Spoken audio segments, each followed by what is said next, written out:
وہ مسلسل آنکھیں بند کیے کچھ تلاوت کرنے میں مشغول تھے۔ صرف اتنا سمجھ سکا کہ آخری پارے کی تلاوت کر رہے تھے۔ ان کی تلاوت کرنے سے لڑکی کو اتنی تکلیف ہو رہی تھی جیسے کوئی اس پر چھری کے وار کر رہا ہے۔ اس کے ساتھ آئی عورتیں دور بیٹھ کر رو رہی تھیں۔ مجھے بچی پر بہت ترس آ رہا تھا اور بچی مسلسل مردانہ آواز میں اس کو دھمکیاں دیے جا رہی تھی۔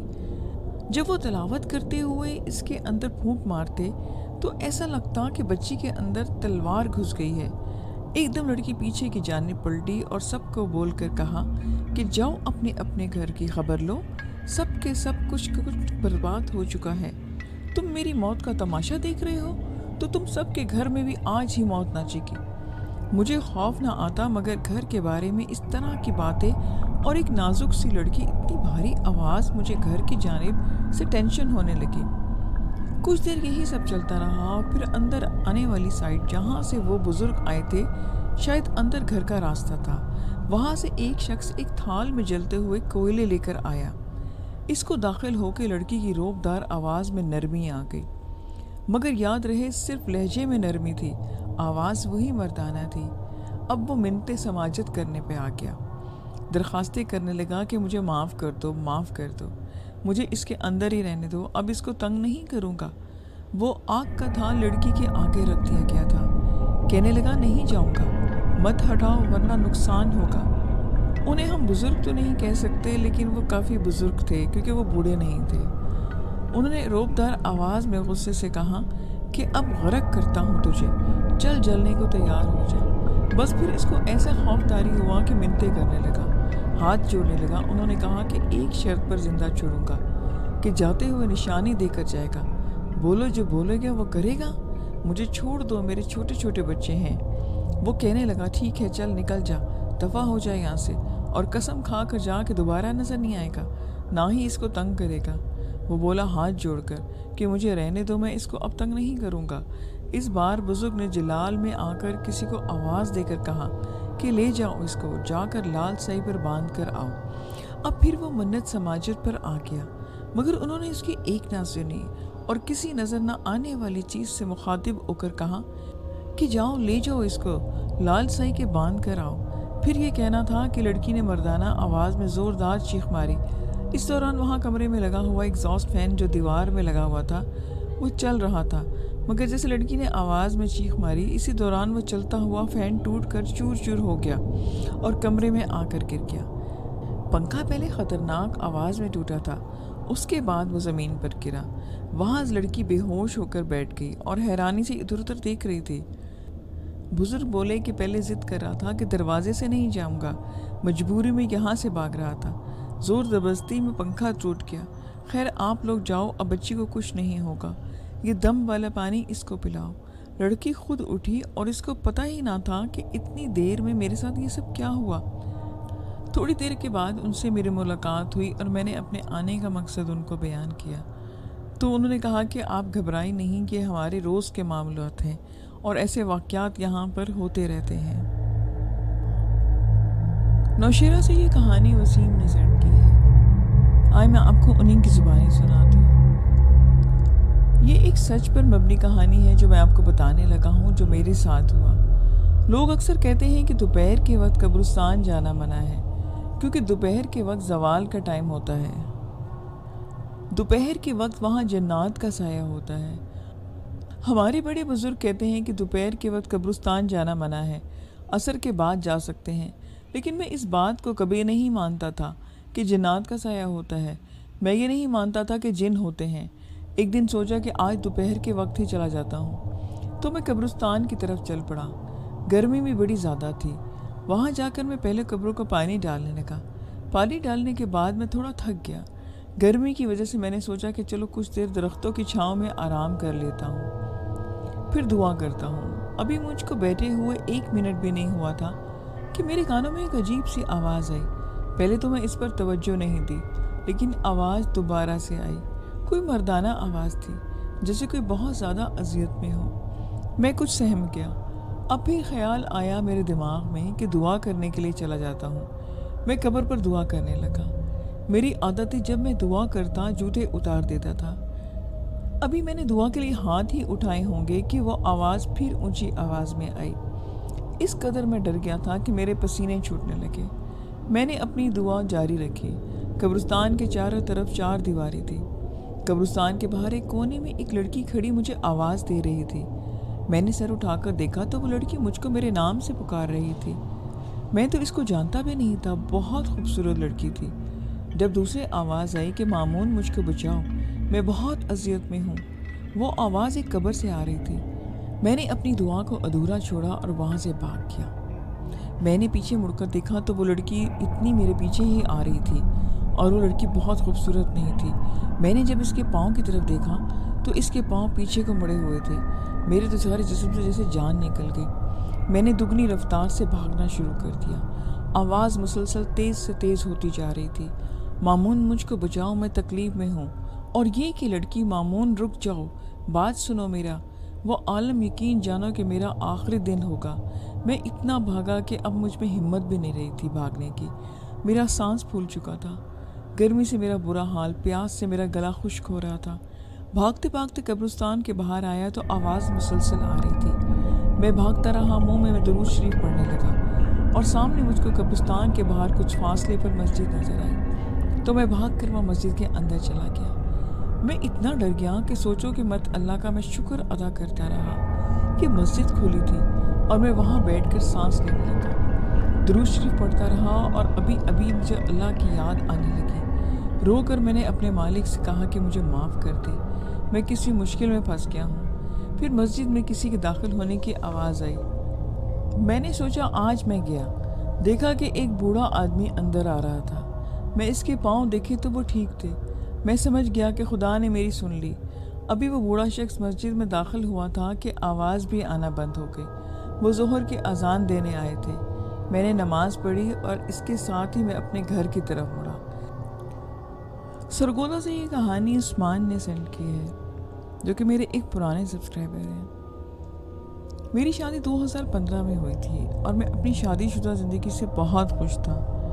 میری بیوی شبانہ بہت اچھی اور خوبصورت تھی، میرا بہت ہی خیال رکھنے والی تھی۔ ہم دونوں ایک دوسرے سے بے انتہا محبت کرتے، لیکن کہتے ہیں نا کہ جو چیز دکھائی دیتی ہے وہ کبھی بھی ویسی نہیں ہوتی، وہ آنکھوں کا دھوکا ہوتا ہے۔ وہ میرے کالج میں پڑھتی تھی اور ہم دونوں کی شادی محبت کی شادی تھی، اس لیے میرے گھر والوں نے اس شادی کی بہت مخالفت کی اور مجھے منع کرتے رہے کہ ایک غیر برادری کی لڑکی سے شادی نہ کرو۔ مگر مجھ پر تو عشق کا ایسا بھوت سوار تھا کہ میں نے کسی کی ایک بات نہ سنی اور شبانہ کے ساتھ کورٹ میرج کر لی۔ ہماری شادی کے بعد میرے ابو نے مجھے جائیداد اور گھر سے بے دخل کر دیا تھا، لیکن کیونکہ میری جاب تھی اس لیے مجھے کچھ خاص فرق نہیں پڑا۔ میں شبانہ کو لے کر ایک فلیٹ میں آ گیا۔ ہماری زندگی کے دن بہت خوبصورت شروع ہو چکے تھے، لیکن ان خوبصورت دنوں کی عمر بہت ہی کم تھی، کیونکہ شادی کے 2 سال بعد ہی شبانہ نے عجیب و غریب حرکتیں کرنا شروع کر دیں۔ کبھی وہ ایک دم سے رونے لگتی اور کبھی ڈر کر چیخنے لگتی۔ میری سمجھ میں نہیں آ رہا تھا کہ اس کی بیماری کیا ہے اور ایسا وہ کیوں کر رہی ہے۔ وہ ہمیشہ کہتی رہتی کہ اس گھر میں عجیب و غریب آواز سنائی دیتی ہے اور ایک آدمی نظر آتا ہے۔ میں اس کی بات پر حیران ہو جاتا، کیونکہ مجھے نہ تو کوئی آوازیں سنائی دیتی اور نہ ہی کوئی نظر آتا۔ وہ زیادہ تر وقت اکیلی گزارتی۔ اسے آوازیں آتی جیسے کوئی رو رہا ہو، کوئی لڑ رہا ہو، لیکن کون جانتا تھا کہ ان سب کی حقیقت ایسی بھیانک ہوگی جو میری زندگی بدل دے گی۔ وہ ان سب باتوں کا ذکر اکثر میرے سامنے بھی کیا کرتی، لیکن میں نے اس سب کو شبانہ کا وہم سمجھا اور اس کی بات کو زیادہ اہمیت نہ دی۔ وہ ہمیشہ مجھ سے کہتی کہ وہ دیکھو وہ کھڑا ہے، وہ میرا سب کچھ لے کر جائے گا۔ میں شبانہ سے کہتا کہ یہاں کوئی نہیں ہے، یہ سب تمہارا وہم ہے۔ یہ کچھ دنوں کی بات ہے کہ میں نے تقریباً 40,000 کی رقم اس کو دی اور بولا کہ اسے سنبھال کر دراز میں رکھ دو۔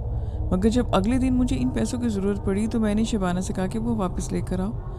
وہ پیسے لینے گئی تو خالی ہاتھ واپس آ گئی اور بولی کہ وہ پیسے وہاں نہیں ہیں۔ میں بری طرح سے صدمے میں آ گیا۔ یہ کیسے ہو سکتا ہے کہ وہاں پیسے نہ ہو؟ وہ روتی ہوئی بولی کہ ضرور وہاں وہی لے کر گیا ہوگا۔ مجھے اس کی بات پر بہت غصہ آیا۔ یہ کیا کہہ رہی تھی؟ کس سے کہہ رہی تھی؟ میں نے کچھ دوستوں سے ذکر کیا تو انہوں نے بتایا کہ تمہاری بیوی پر جنات کا سایہ ہے، اس لیے ایسی کوئی مخلوق اس کو نظر آتی ہے۔ اس بات پر یقین کرنا میرے لیے تھوڑا سا مشکل تھا، کیونکہ میں بہت ماڈرن اور آزاد خیال کا ہوں، اس لیے میں ان باتوں پر یقین نہیں رکھتا تھا۔ شبانہ کی حالت دن بدن خراب ہوتی جا رہی تھی۔ پھر وقت گزرنے کے ساتھ ساتھ میں ایک اور بات نوٹس کرنے لگا۔ جیسے جیسے وقت گزر رہا تھا گھر کی چیزیں غائب ہو رہی تھیں، ٹی وی اور میرے 2 موبائل۔ آخر یہ کیا ہو رہا تھا؟ میں نے اس سے پوچھا تو اس نے کہا کہ وہی آدمی لے گیا سب کچھ، تم اس کو مار کیوں نہیں دیتے؟ اب میں بوکھلا گیا کہ آخر یہ سب کیا ہو رہا ہے۔ حالانکہ شبانہ کے زیور جو کہ لاکر میں رکھے ہوئے تھے وہاں سے بھی چوری ہو گئے۔ لاکھوں کے زیور کا صدمہ اپنی جگہ اور شبانہ کی حالت اپنی جگہ، میری تو زندگی ٹینشن میں آ چکی تھی۔ مجھے آہستہ آہستہ یہی لگنے لگا کہ یہ کوئی جن بھوتوں کا چکر ہے۔ اور پھر میری زندگی میں وہ رات آئی۔ یہ میری سدا کی روٹین تھی۔ میں دن بار کا تھکا ہارا رات 10 بجے سو جاتا تھا اور پھر صبح تک آنکھ نہ کھلتی۔ لیکن ایک رات اتفاق کا ہے یا اس رات کو میری زندگی میں آنا تھا، خدا نے مجھے یہ سب دکھانا تھا۔ میری رات آنکھ 2 بجے کے قریب کھلی۔ میں نے جب کروٹ بدلی تو دوسری طرف دیکھا تو شبانہ بیڈ پر نہیں تھی۔ میں کچھ الجھ گیا، رات کے 2 بجے وہ کہاں چلی گئی؟ پھر وہ مجھے کچھ آوازیں بھی آنے لگی۔ مجھے کچھ تجسس ہوا۔ میں کمرے سے باہر نکلا اور آوازوں کے تعاقب میں کمرے سے نکل کر لان میں آ گیا۔ پھر میری آنکھوں نے ایک عجیب و غریب منظر دیکھا۔ شبانہ لان میں مٹی کھود رہی تھی، جیسے اندر کچھ تلاش کر رہی ہے، اور تھوڑی دیر میں زمین مٹی برابر کر دی۔ میری کچھ سمجھ میں نہیں آ رہا تھا کہ یہ سب کیا ہو رہا ہے۔ شبانہ آخر رات کے 2 بجے لان کو کیوں کھود رہی تھی؟ میں نے اس بات کا ذکر شبانہ سے نہیں کیا اور چپ چاپ آ کر دوبارہ لیٹ گیا۔ لیکن اس کے بعد میں سو نہ سکا اور ساری رات مجھے خیالات آتے رہے۔ اگلی رات اسی وقت ایک بار پھر میری آنکھ کھلی، ایک بار پھر وہ کمرے میں نہیں تھی۔ اب مجھے سمجھنے میں دیر نہیں لگی کہ وہ کہاں ہوگی۔ میں کمرے سے باہر نکلا، وہاں کل والا منظر تھا۔ وہ وہاں گڑھا کھود کر کچھ اندر ڈال رہی تھی یا نکال رہی تھی، مجھے صاف نہیں دکھ رہا تھا۔ ایک تو وہ مجھ سے دور تھی اور دوسرا اندھیرا بھی کافی زیادہ تھا، اور پھر روز یہی ہونے لگا۔ اب میں نے اس حقیقت کی پتہ لگانے کی کوشش کی کہ آخر ہے کیا یہ سب۔ پھر ایک دن شبانہ شاپنگ پر گئی۔ میں گھر کا دروازہ اندر سے بند کر لیا اور وہاں گڑھا کھودنے لگا جو شبانہ کھودتی تھی۔ جب میں نے مکمل گڑھا کھودا تو یہ دیکھ کر میرے قدموں کے ذریعے زمین نکل گئی کہ میرے سارے پیسے تقریباً 2 لاکھ کے قریب اور وہ زیور، وہ سب کچھ اس گھڑے میں تھا، اور وہاں ایک چھوٹا سا موبائل بھی تھا۔ میں نے کانپتے ہاتھوں سے وہ موبائل نکالا۔ شبانہ کی سچائی بجلی بن کر میرے سر پر گری۔ میں نے موبائل آن کیا، اس میں ایک نمبر تھا اور اس پر بار بار کال کیے گئے تھے۔ حقیقت کی کڑی یہی ختم نہیں ہوئی، ابھی مجھ پر اور بھی بجلی گرنا باقی تھی۔ میں نے یہ سب کچھ وہیں کا وہیں چھوڑ کر دوبارہ گڑھا برابر کر دیا۔ وہ گڑھا شبانہ اپنے لیے کھو چکی تھی، یہاں پر اس کو خود گرنے والی تھی۔ وہ جنات بھوت والی ساری کہانی جھوٹ تھی تاکہ وہ اپنے گناہوں پر پردہ ڈال سکے اور میری آنکھوں پر بھی۔ لیکن جھوٹ کی عمر زیادہ لمبی نہیں ہوتی۔ پھر 2 دن کے بعد میں نے شبانہ سے کہا کہ میں آفس کے کام کے سلسلے میں شہر سے باہر جا رہا ہوں اور اگلے دن واپس آؤں گا۔ یہ بول کر میں گھر سے باہر نکل گیا اور پھر گھر میں پچھلے دروازے سے اندر آ گیا اور میں بیڈ کے نیچے چھپ گیا۔ شبانہ نے ایک بار پھر اس گڑھے کو کھود کر موبائل باہر نکالا اور نمبر ملانے لگی اور اس شخص کو میرے گھر بلا لیا۔ کچھ دیر کے بعد وہ شخص میرے گھر میں آ گیا۔ میں پولیس کو پہلے ہی کال کر چکا تھا۔ پولیس بھی آ گئی اور میں نے شبانہ اور اس شخص کے سامنے کیا۔ شبانہ مجھے دیکھ کر ایک دم سے ڈر گئی اور بوکھلا گئی۔ میں نے اس کے منہ پر تھپڑ مارا اور اسے وہیں کھڑے کھڑے طلاق دے دی۔ اس شخص کو پولیس لے گئی اور شبانہ طلاق کا داغ لے کر میرے گھر سے نکل گئی، اور میں اتنے بڑے دھوکے کے بعد پوری طرح سے ٹوٹ چکا تھا۔ شبانہ سے تو میری جان سے زیادہ محبت کرتا تھا۔ مجھے اس دھوکے کی امید نہیں تھی، لیکن جہاں بھروسہ ہو وہاں یہ دھوکہ ہمیشہ وہیں سے ملتا ہے۔ لسنرز، یہ آج کی سٹوریز تھی۔ آئی ہوپ کہ آپ کو اچھی لگی ہوں۔ اچھی لگیں گی تو مجھے پلیز فیڈ بیک ضرور دیا کریں۔ دعا میں یاد رکھیے گا۔ ملیں گے نیکسٹ ویڈیو میں۔ اجازت دیجیے، خدا حافظ۔